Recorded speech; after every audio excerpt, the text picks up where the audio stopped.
Hi, this is the day the Lord has made. Let us rejoice and be glad in it. It's great when things are going well in life, when there seems like there's only things to celebrate. But sometimes that's when we need to be most on our guard, ready for challenges. Our devotion for July 14th, 2020 is a moment in the life of Paul in the early church, when there seems to be only good things to celebrate. But what's just coming around the corner? From Acts 21:17 through 26. When we had come to Jerusalem, the brothers received us gladly, and on the following day Paul went in with us to James, and all the elders were present. Okay, so Paul and the others arrive in Jerusalem. They receive a warm welcome. The next day, Paul and the others go to see James, who happens to be the brother of Jesus, and he also happens to be the head of the church in Jerusalem. Peter is not the head of the early church. The early church is not headquartered in Rome.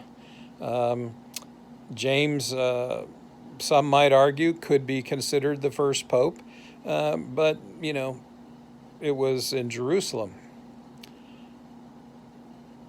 19 and following. After greeting them, he related one by one the things that God had done among the Gentiles through his ministry. And when they heard it, they glorified God, and they said to him, "You see, brother, how many thousands there are among the Jews of those who have believed? They are all zealous for the law, and they have been told about you that you teach all the Jews who are among the Gentiles to forsake Moses, telling them not to circumcise their children or walk according to our customs. And what then is to be done? They will certainly hear that you have come. Do therefore what we tell you. We have 4 men who are under a vow. Take these men and purify yourself along with them, and pay their expenses, so that they may shave their heads. Thus all will know that there is nothing in what they have been told about you, but that you yourself also live in observance of the law." Well, Paul is welcomed and greets the council and shares all that God is doing among the Gentiles through his ministry efforts. And thousands have come to believe who were Jews as well as Gentiles. Now, the Jews who are in Jerusalem who have come to believe are surely going to learn that Paul's there. And the council, who had glorified God because of all of Paul's ministry efforts, now give Paul a warning about these Jews. They have heard that Paul has converted Gentiles and told them to forsake Moses, told them they don't need to circumcise their children or walk according to Jewish customs, and they're going to come down, and it's going to be a real problem then in Jerusalem between Jews who have heard that Paul preaches one lifestyle, and the Jewish church of Christianity kind of preaches a different one. So the council, along with James, want Paul to show that he observes the law. Okay? And so this is what they say.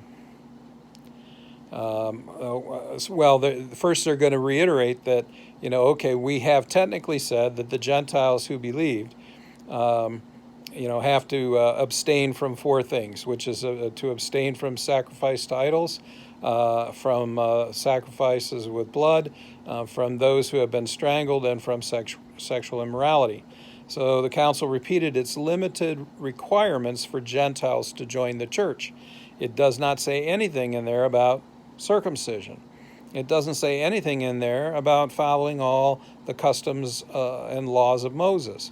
But the church is afraid of what might happen should a large number of Jews who have come to believe come into Jerusalem and get confronted by Jews who still expect the following of Moses' law and of circumcision and things like that. So the council is, again, in celebration, but they're sort of afraid and on edge with regard to what might happen if the followers of Paul, those who have heard what Paul stands for, if they get into Jerusalem and confront the the more Orthodox Jews.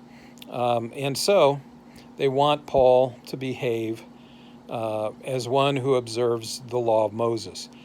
So they say, then Paul took the men, and the next day he purified himself along with them, and went into the temple, giving notice when the days of purification would be fulfilled, and the offering presented for each one of them.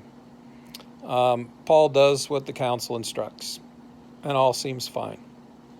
Sometimes it's when everything is going well that we need to be on our guard.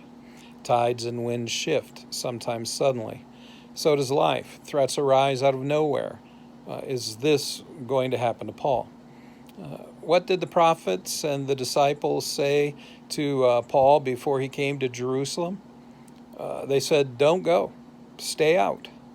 They said that he would be taken and bound up by the authorities. Well, is the tide going to shift for Paul? Is what they say going to happen? What about in your life? What if things take a drastic turn in your life? Will it impact your faith, or will your faith impact the circumstance? Sometimes, to think about these uncertain times, sometimes we need to think about these things in uncertain times, like now. Will our faith inform what's happening, or will what's happening challenge our faith? Go in peace. Serve the Lord.